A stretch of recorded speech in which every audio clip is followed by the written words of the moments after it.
যৌন সমস্যা, কোন ডাক্তার কাছে যাবেন বা কার কাছে শরণাপন্ন হবেন? দেখা যায় অনেক প্রবাসী ভাইরা বিদেশ থেকে আসেন, তারা অনেক দিন পরে তারা এসে বিয়ে করেন, যৌন সমস্যায় ভুগেন।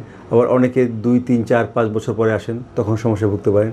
এই দেশের অসংখ্য নারী পুরুষ যৌন সমস্যায় ভুগেন, কিন্তু তারা দেখা যায় দোকান থেকে তারা ওষুধ কিনে খাচ্ছে, কেউ হয়তো বিভিন্ন হার্বাল আয়ুর্বেদিক কবিরাজের কাছ থেকে ওষুধ কিনে খাচ্ছে। এবং এই তো দেখা গেল আমার এক আত্মীয়র সে এরকম ওষুধ খেয়ে তার কিডনি ফেলিওর হয়ে গেছে এবং সে ডায়ালাইসিস নিয়েছে। প্রায় মৃত্যুর হাত থেকে সে বেঁচে এসেছে পরবর্তী চিকিৎসার কারণে, ডায়ালাইসিস নেওয়ার পরে। তো এই যে সমস্যাগুলো এবং যৌন সমস্যার কারণে আসলে কার কাছে যাবেন? তো দেখা যায় এই ক্ষেত্রে অনেক সময়ই আমাদের কম্বাইন্ড ট্রিটমেন্ট লাগে, যেমন মনোরোগ বিশেষজ্ঞ, এন্ডোক্রাইনোলজিস্ট, স্কিন ভেনারেল ডিজিজ স্পেশালিস্ট তারা থাকবেন। কিন্তু এটার শেষ পর্যায়ে সর্বোচ্চ ধাপ পর্যন্ত চিকিৎসা দেওয়ার ক্ষমতা কিন্তু রাখে ইউরোলজিস্টরা।